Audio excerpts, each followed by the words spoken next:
एक भूतिया कब्रिस्तान। एक बार की बात है, केरल के एक छोटे से शहर में सुल्तान नाम का एक डरावना कब्रिस्तान था। ऐसा कहा जाता था कि उस कब्रिस्तान में विभिन्न प्रकार के अलौकिक शक्तियां रहती थी। एक चांदनी रात को बिल्ली, लूसी और रोहित, तीन दोस्त कब्रिस्तान के किनारे पर एकत्रित हुए। अचानक उनको कब्रिस्तान से भयानक फुसफुसाहट की आवाज़ सुनाई दी।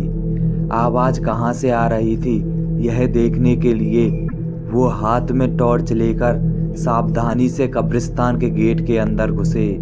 जैसे ही वे कब्रिस्तान में दाखिल हुए, हवा तेज चलने लगी।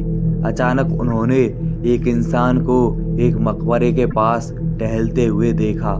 वो उदास और खोया हुआ दिखाई दिया, इसलिए ज्योति, रिया और रोहित उसके पास आए और पूछा, कौन हो तुम और इतनी रात को यहाँ क्या कर रहे हो? तो उसने जवाब दिया कि मैं एक आत्मा हूँ और मेरा नाम अकबर है। अकबर ने उन्हें उस भयानक अभिशाप के बारे में बताया जो इस कब्रिस्तान के सभी आत्माओं को परेशान करता था। हर रात एक प्राचीन चुड़ैल जागती थी और कब्रिस्तान पर जादू करती थी और अकबर जैसी मासूम आत्माओं को अपने वश में कर लेती थी। अभिशाप को तोड़ने का एकमात्र तरीका कब्रिस्तान के पीछे के जंगल में एक पेड़ के नीचे छुपी हुई मंत्र पुस्तिका को ढूंढना और आधी रात से पहले उसे नष्ट करना था। जादुई पुस्तक ढूंढने की दृढ़ संकल्प लेकर बहादुर तिकड़ी अपने मिशन पर निकल पड़ी। उन्होंने अंधेरे में मकबरे के बीच रास्ता खोजा, जंगल में जाने के लिए, और इस बात का ध्यान रखा कि आराम करने वाली आत्माओं को परेशान ना किया जाए। रास्ते में उन्हें बोन्स नामक एक शरारती छोटे कंकाल का सामना करना पड़ा, जो उन्हें जादू की किताब खोजने में मदद करने के लिए तैयार हो गया। वह कंकाल उन्हें एक पुराने आम के पेड़ के पास ले गया और कहा, इस पेड़ के पत्ते सब अपने पास रखना।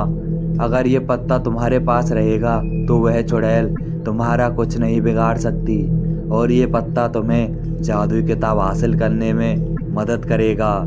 यह कहकर वह कंकाल वापस कब्रिस्तान की तरफ चला गया। आम के पत्ते को अपने हाथ में लेकर तीन दोस्त जादुई किताब ढूंढने लगे। बहुत ढूंढने के पश्चात जंगल में एक झील के अंदर उन्हें चमकता हुआ कुछ दिखाई दिया। रोहित को तैरना आता था, तो उसने झील के अंदर जाकर वह चमकता हुआ बॉक्स ले लिया।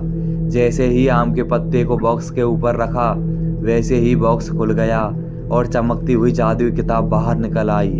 आधी रात करीब आते आते वे तीनों अपने हाथ में जादू की किताब लेकर शराब को तोड़ने के लिए कब्रिस्तान की तरफ बढ़े। कब्रिस्तान में आकर वे किताब को खोलने लगे और एक प्राचीन मंत्र का पाठ किया। मंत्र का पाठ करते ही जमीन कांपने लगी और कब्रिस्तान में एक तेज रोशनी छा गई।